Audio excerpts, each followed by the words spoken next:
Okay, here's a couple of variations on the main book. You'll note, remember this is the basic construction.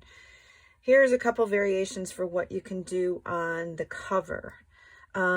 This is a slow stitched piece that I added to a piece of ticking, and the ticking is the size of the needlebook cover. So this is just layers of fabric put together with straight stitch, like a running stitch, almost like a cantha quilt. And then I just stitched on to the ticking. You can see how that's attached. And because this is so many layers of fabric, I chose not to put interfacing on this because I think it'll be sturdy enough just with that fabric. So, and this is my lining, and here are my pockets. This is going to be my felt piece.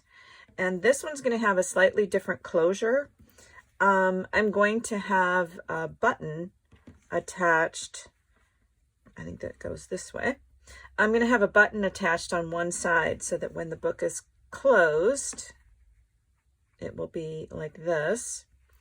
And this tie will be attached to the back of the book, and then this will go around the button. So in order to do that, I want to attach the tie as I'm stitching the book closed.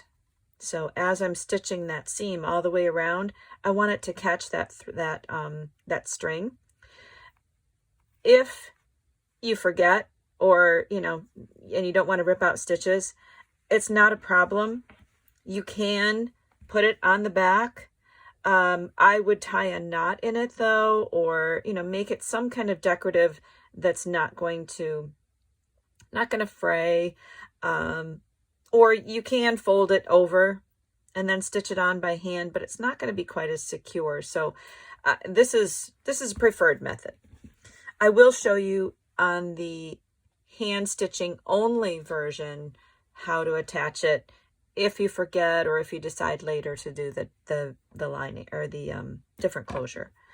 But for now, I'm going to try to pin this all together and catch this in with my pins so that it comes out stitched together.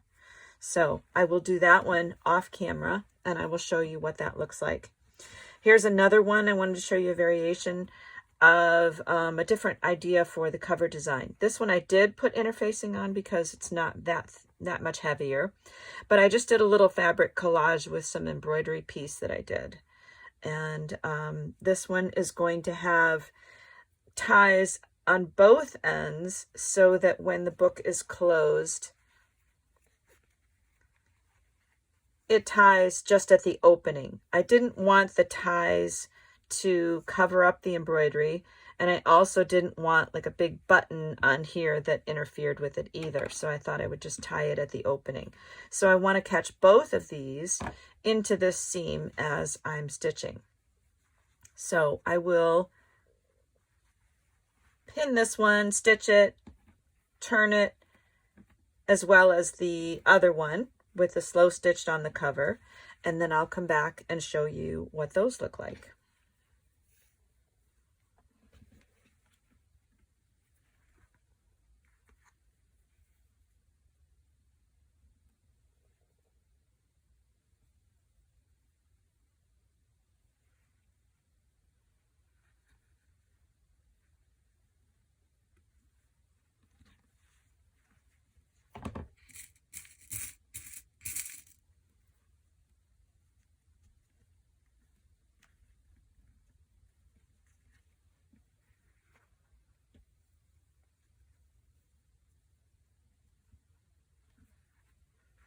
I'm coming back on to show you, it took me a minute actually to figure that out, how to pin these in here. You want to catch only the end, so let's be careful that we don't catch more of that ribbon than we want in the seam when we go around.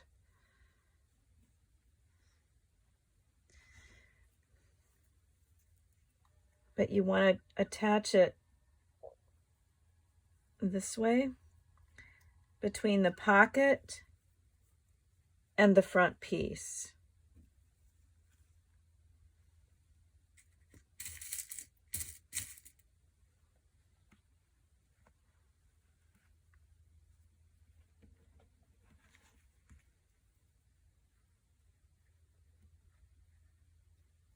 so that it catches the tie right along with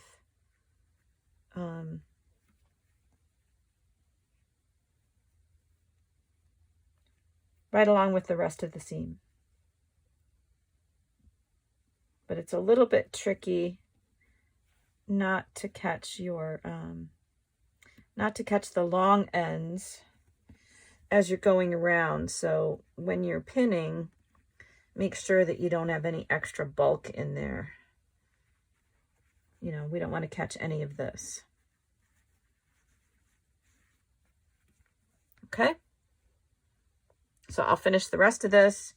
I'll stitch these around and I'll come back and show you what they look like. Okay, so I am coming back to show you. I haven't pressed this yet, but this is how my strings were attached. I put them in between the front piece and the pocket lining and managed to stitch them and not get them caught in there. So I'm going to press this and then I will hand stitch that opening and show you what this looks like when it's done.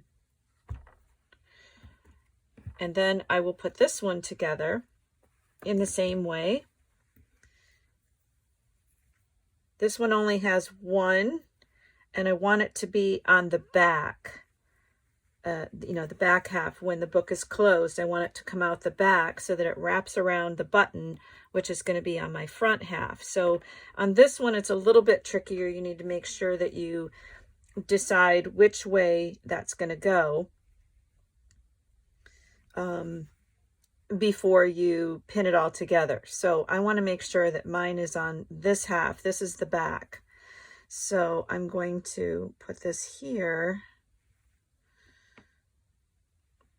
so that I make sure that I get that on the right place. And then this will be all right side together, pinned in here. So I will pin this and stitch it all the way around, and then I'll come back and I'll show you what this one looks like. All right, so here is this one. And again, I have to press it and stitch that closed, but this will be, and then I will have to stitch the button on too. And then this will be my needle book. And then this will twist around. So this will be the finished one on this one. So I will come back with the very finished appearance of these three. And then in another video, I will do a completely hand-stitched one. I have made a pieced, sort of a slow stitch cover, and we'll actually do the whole thing by hand in case you don't have a sewing machine and you want it to still make one of these. You can. So I'll show you that in another video. Okay, I wanted to show you another variation that I forgot to set up actually. I made several of these for Christmas gifts, and you'll notice that I put lace on the spine. There's a little charm on there. The button closure has actually an elastic. And on these, I would have preferred the elastic to be in the seam, just like we did our ties, but I forgot. So this one actually is hand stitched onto the back, which is not a problem. It's just I'd rather not see that. So I'm going to show you what I would do otherwise. So for the lace, I folded this is my front cover, just like this one, and find your center, and then line this up on the front, whichever is your front half, to this, and then I hand stitch this down just on this spine edge. And then the layer of lace that goes underneath it, when this one is on, I just sort of flipped it up and put this one slightly forward underneath it so that you eliminate the extra bulk of stitching down 2 layers of lace on top of each other. I just sort of had them a little bit stacked off center, or misaligned a little bit intentionally. And then I would hand stitch both of those. You can machine stitch if you want, but this lace is so bulky, it was easier just to stitch it by hand. But stitch that along only the front piece, along that spine. And then to do the elastic closure, I want to put that into the seam. So I'm going to make sure that that is there as well. So let me move these, get these out of here.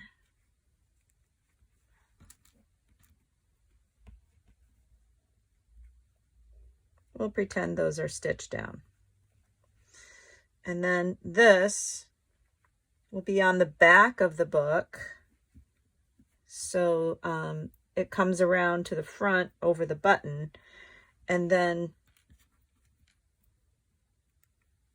the elastic gets stitched into our seam, just like our ties got stitched in this version.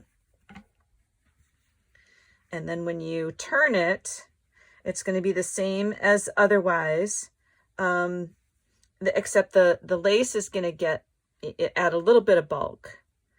So what you want to do when you're stitching the lace down is make sure that you stitch not just that side, but also the top, so that when you turn it, you're not putting extra pressure on the lace and unraveling it. So do that on both sides. And then when you turn it, it should be fine. And this is what it will look like. So you have that. And this would be into the seam. So it would come out looking like that.